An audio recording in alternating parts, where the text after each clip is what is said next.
एक कटोरी में पंचामृत बनाकर ले जाते हैं। दूध, दही, शहद, घी, शक्कर, ये सब मिलाकर यदि आप लेकर जाते हैं और ले जाकर भगवान शंकर के सामने समर्पित करते हैं, एक बेलपत्री अशोक सुंदरी, अभी तक आपने जो बेलपत्री चढ़ाई है अशोक सुंदरी के ऊपर, डंडी का मुख जहां से पानी बहता है उस ओर रखा जाता है। पर जब हमें ऐसा लग रहा है कि हमारे पितृ भूखे हैं या हमारे पूर्वज प्यासे हैं या उनको भाग नहीं मिल रहा, इसलिए मेरा कोई काम नहीं हो रहा, इसलिए शिव राजी नहीं हो रहा है, तो ये बेलपत्री के भाग को बदल दिया जाता है। ये बेलपत्री अशोक सुंदरी की जगह पर जब चढ़ाया जाता है तो ये पत्ती का जो भाग है जहां से पानी बहता है उस ओर रखा जाता है और ये डंडी का भाग शिवलिंग की ओर रखा जाता है। और यहीं पर भगवान शंकर को जो तुम पंचामृत बनाकर लेकर गए हो वो पंचामृत चढ़ाया जाता है और वही पंचामृत थोड़ा सा शिवलिंग पर चढ़ा दिया जाता है। उसके बाद में पितृ पूर्वज जल की आस नहीं रखते, न भोजन की आस रखते हैं, क्योंकि शंकर उनको तृप्त कर देते हैं, शिव उनको पूर्ण कर देते हैं। जिनके यहाँ पितृदोष होता है, काल सर्प दोष होता है, वास्तु दोष होता है, उनको ज्यादा कुछ नहीं करना होना। महाराज एक बेल का फल लीजिए। क्या लेना है? बेल का फल, बेलपत्री का जो फल होता है उसको ले लो। उसके अंदर का जो गुर्दा होता है, अंदर का जो भाग होता है उसको निकाल लीजिए और उस बेल के फल में आटा सेक कर उसमें शक्कर मिलाकर उसको उसके अंदर भर लीजिए।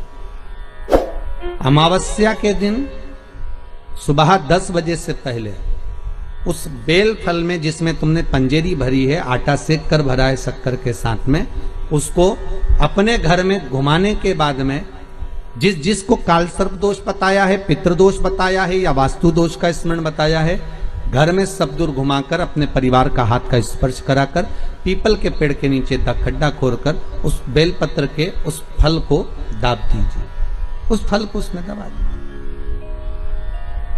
महाराज केवल एक अमावस्या करना रहता है, पितरों के दोष से मुक्ति मिलती है और हमारे घर के कार्य सफल होना प्रारंभ हो जाते हैं। कार्य की सफलता होती है, कार्य में सफलता प्राप्त होने लगती है। हम फिर निवेदन करेंगे, आपको लगता है कि आपका व्यापार नहीं चल रहा, आपको लगता है कि आपके घर में शांति नहीं, आपको लगता है कि मेरा यह काम होना चाहिए, नहीं हो रहा, तो प्रयास करना। 2 लोटा जल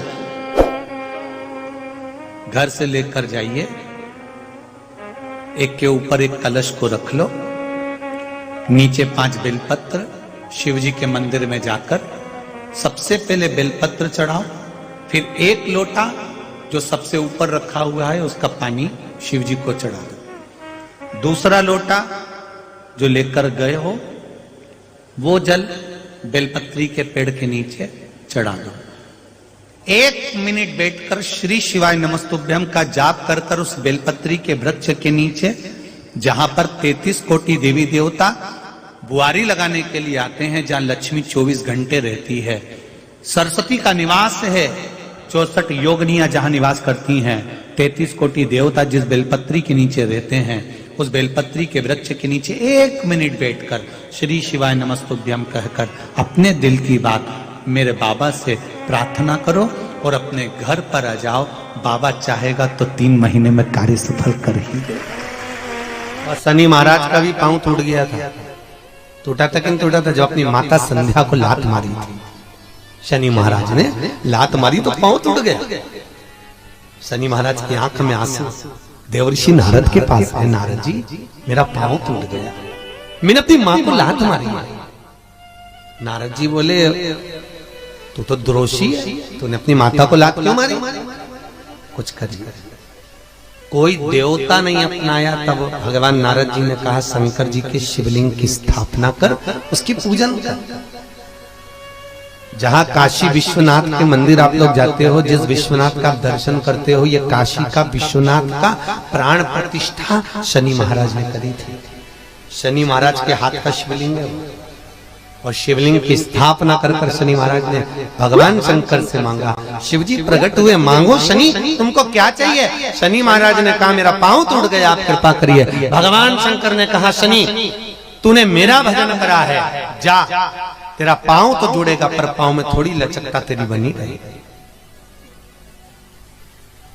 दुनिया के लोगों को शनि लगता है और शनि को शंकर लगता है।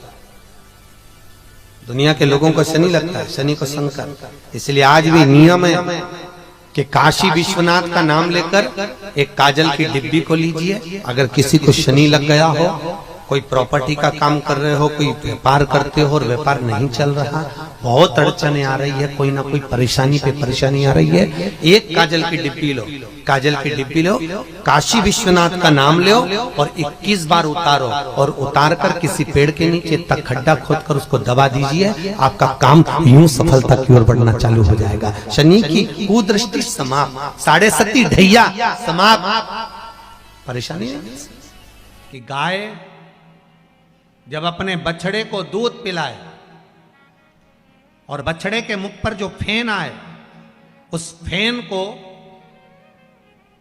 अमावस्या के दिन दोपहर में 12 बजे चम्मच में लेकर जो बच्चा चिड़चिड़ करता हो या पढ़ाई में मन नहीं लगता हो या दिमाग थोड़ा सा कमजोर हो, डॉक्टर के इसका विवेक काम नहीं कर रहा, बुद्धि काम नहीं कर रही है, उस बच्चे को 2 या 3 अमावस्या गाय जब बछड़े को दूध पिलाए, बछड़े के मुंह पर जो फेन आता है वो फेन उस बच्चे को पिला दिया जाए तो बच्चा विद्वान होता है, उसका विवेक काम करना प्रबल हो जाता है। 12 महीने आती है। किसी भी एक शिवरात्रि के दिन बाबा भोलेनाथ को, महाकाल को, काशी विश्वनाथ को, शिव जी का नाम लेकर, शंकर जी का किसी भी एक शिवलिंग का, ज्योतिर्लिंग का नाम लेकर सफेद कपड़े में गोबरी की भस्मी तैयार कर लो। गोबरी जानते हो ना, कंडा बोलते हैं, गोबरी बोलते हैं, कंडा बोलते हैं। तो कंडा, अलोना कंडा, अलोना कंडा जानते हो, हाथ से थप्पा हुआ नहीं, गाय ने पोता गिराया वो सूख गया, उसको लाओ, जब वो सूखा हुआ ऐसा कैसे उसको जला लो ठंडा करके, जब वो सूख जाए उसके बाद जलाकर उसकी राख तैयार करो,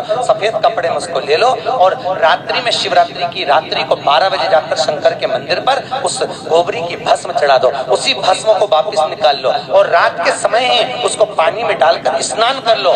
तीसरे दिन, बस 2 दिन तक लगातार उसका स्नान करना है, एक दिन शिवरात्रि की रात्रि को और एक दिन दूसरे दिन की रात्रि को, 2 दिन स्नान करिए। उसके बाद तीसरे दिन से चर्म रोग अपने आप घटना प्रारंभ हो जाता है। एक शरीर पर, किस शरीर पर सफेद दाग पड़ गए हो, चर्म रोग हो गया हो, चमड़ी सफेद पड़ गई हो, पूर्णिमा के दिन गाय जब अपने बछड़े को दूध पिलाए, उस बछड़े का मुख में जो फेन आए उसको निकाल लीजिए।